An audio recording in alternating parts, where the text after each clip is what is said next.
The year was 1933. America was in crisis. The Great Depression had ravaged the nation. Millions were jobless and desperate. In this time of turmoil, a shocking plot emerged. It was a conspiracy so audacious, so sinister, it seemed ripped from the pages of a thriller. This was the business plot. The conspirators, powerful industrialists, saw Roosevelt's New Deal as a threat. They believed he was pushing America toward socialism.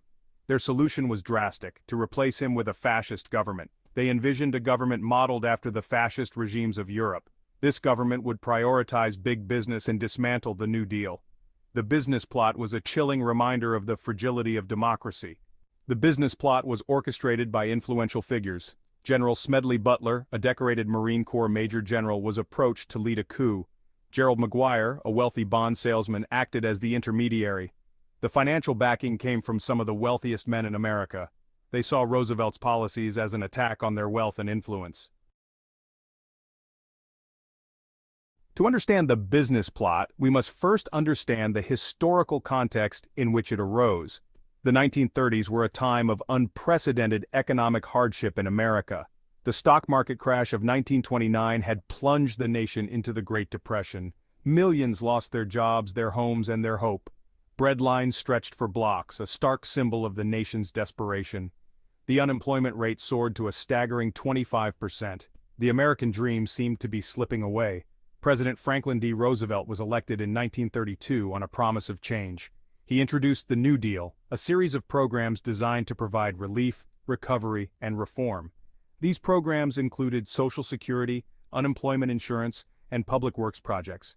While these programs were met with widespread support from the struggling masses, they were viewed with suspicion by some wealthy industrialists. They saw these programs as government overreach and a threat to their profits.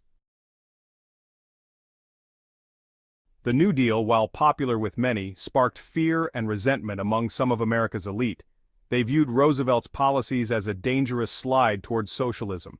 They believed he was upsetting the balance of power, giving too much control to the government. These fears were amplified by the rise of fascism in Europe. In Italy, Benito Mussolini had seized power, promising to restore order and prosperity. In Germany, Adolf Hitler's Nazi Party was gaining support with its message of national revival. Some American businessmen saw these fascist regimes as a model for their own country. They admired the way these regimes silenced opposition and promoted the interests of big business. They believed that a similar system could work in America. The business plot was a product of this toxic brew of fear, resentment, and admiration for fascism. It was a desperate attempt by a privileged few to cling to their power in a world that seemed to be changing around them. The business plot might have remained hidden in the shadows of history had it not been for General Butler's conscience.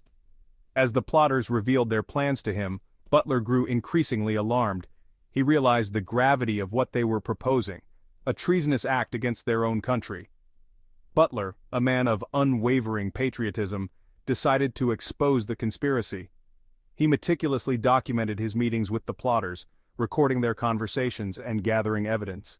He knew he needed concrete proof to bring down such powerful men. With evidence in hand, Butler went to the authorities. He testified before a congressional committee investigating subversive activities.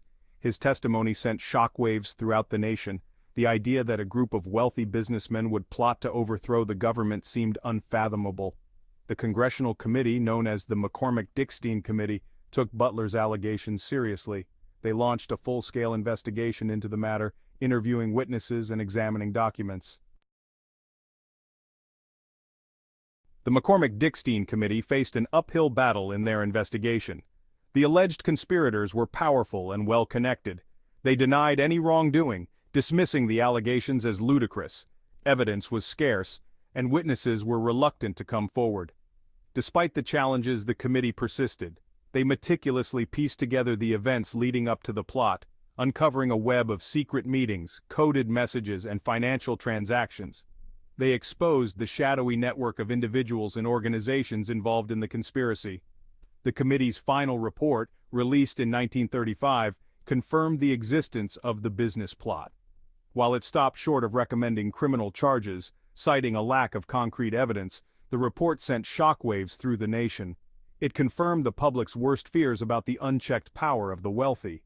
The business plot, though ultimately unsuccessful, left an indelible mark on American history. It served as a stark reminder of the fragility of democracy and the constant vigilance required to safeguard it from those who would seek to subvert it for their own gain. The public reaction to the business plot was a mixture of shock, outrage, and disbelief. Many Americans found it hard to believe that such a brazen plot could be hatched on American soil. It shook their faith in the institutions and individuals entrusted with protecting their freedoms. The media had a field day with this story, with headlines screaming about treason and a plot against America. The story dominated public discourse, fueling existing anxieties about the concentration of wealth and power in the hands of a select few.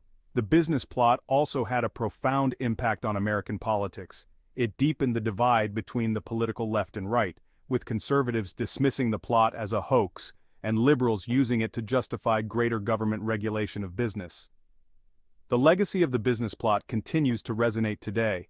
It serves as a cautionary tale about the dangers of unchecked power and the importance of a vigilant citizenry. It reminds us that democracy is not a spectator sport. It requires active participation and unwavering defense. The business plot, though a relic of the past, continues to intrigue and unsettle us. It raises uncomfortable questions about the nature of power, the limits of ambition, and the fragility of democratic institutions.